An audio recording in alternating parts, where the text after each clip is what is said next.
Hello guys, unbox natin itong order ko sa Shopee. Shopee per Shopee. Hindi alam ng mga employer ko na nag-order ako ng phone.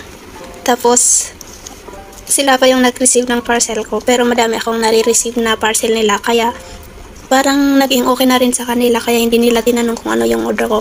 Noong first time kasi sinabi ko na kailangan ko ng watch. Kasi hindi gumagana yung watch ko. Kaya sinabi ko na mag-order ako, pero ngayong nag-order ako ng phone, pero hindi naman tinanong kung ano yung in-order ko. Tapos yung employer kong babae pa yung nag-receive. Siya pa yung magsisita sana sa akin, charis. Ayan, nag-order ako kasi yung SIM card ko sa Pinas na Globe at saka Smart. Yun yung ginamit ko sa e-wallet ko na GCash, kaya kailangan maging active yung SIM card ko. Kaya, nag-order ako kasi wala na akong pag-insertan ng SIM card.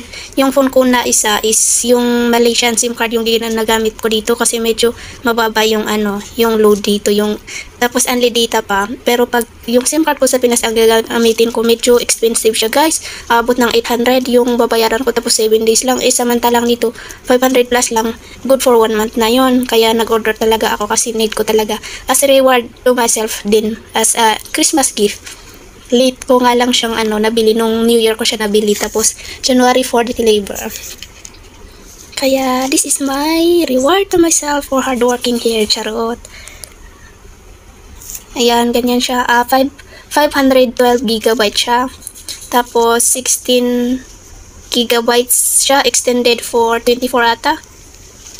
Ayan, ganyan yung style. May siya, may free na case. Tapos ayan yung case niya. Tapos may double SIM siya, kaso yung pag-insertan ng isang SIM, pwede din yung micro SIM card doon. Pero automatic naka-SIM card din siya guys, ganun siya. Tapos kaso nga lang yung charger niya pag ganyan siya, type C siya. Tapos may free na eject, tapos may warranty din siya guys. Tapos yan lang ata. Yeah, may warranty card, tapos user manual. Ayan, ganyan yung style na. I-open na natin kung tingnan natin kung legit. Legit naman siya guys, kasi na-open ko na siya guys. Na-set up ko na din siya. Poco MC Pro ata. Wait, tingnan natin.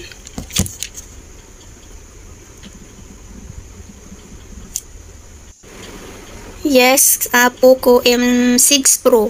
Tapos yung storage niya 512 GB, tapos 16, yeah, 16. Tapos naka-dots AMOLED na rin siya, naka-AMOLED. Ewan ko kung ano yung tamang pronunciation, basta ganun. Kahit maglagay ka ng madaming apps, hindi siya mapupuno kasi 500 plus yung gigabytes niya.